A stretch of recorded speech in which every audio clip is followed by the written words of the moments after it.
কারো অধিকার যদি কেউ নষ্ট করে, ওই সমাজটা মানবিক সমাজ কঠিনকালেও হতে পারে না। আপনি ভাবছেন আপনার নামাজ আপনারে বাঁচাতে পারবে, আপনার রোজা বাঁচাতে পারবে, আপনার তাহাজ্জুদ আপনারে বাঁচাতে পারবে?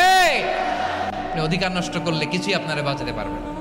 এজন্য নিকট আত্মীয়দেরকে দিতে হবে বেশি বেশি। বিশ্বনবী বলেন, নিকট আত্মীয় যারা কাছের, তোমার ভেরি ক্লোজ রিলেশনশিপে আছে, তাদেরকে দাও।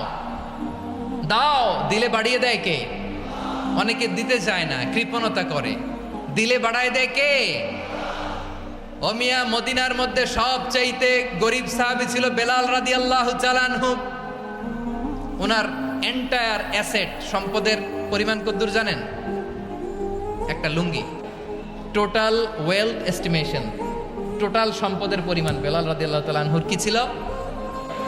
ওই বেলাল রাদিয়াল্লাহু তাআলা আনহুকে বিষ্ণু ইসলাম বলেছেন, আনফিক ইয়া বেলাল, ও বেলাল তুমিও দাও।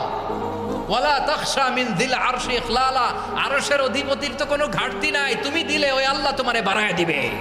এজন্য আমার প্রিয় ভাইয়েরা, দিলে কমে না, দিলে বাড়ে। অনেকে ধরে রাখে, নতুন কিছু নিতে পারে না, হাত দিয়ে যেটা ধরে রেখেছেন এটা দিয়ে দেন, বড় একটা ধরার সুযোগ পাবেন। ধরেন 5 কেজি ওজনের একটা ধরে রাখছেন, এখন 10, এটা না চাললে 10 কেজি ধরতে পারবেন আপনি? আচ্ছা, 10 কেজির জিনিস একটা আছে হাতে, ওইটা যদি ছেড়ে দেন তাইলে না 15 কেজি ধরতে পারবেন। তাহলে দিলে বাড়িয়ে দেয় কে? এই নিকট আত্মীয়।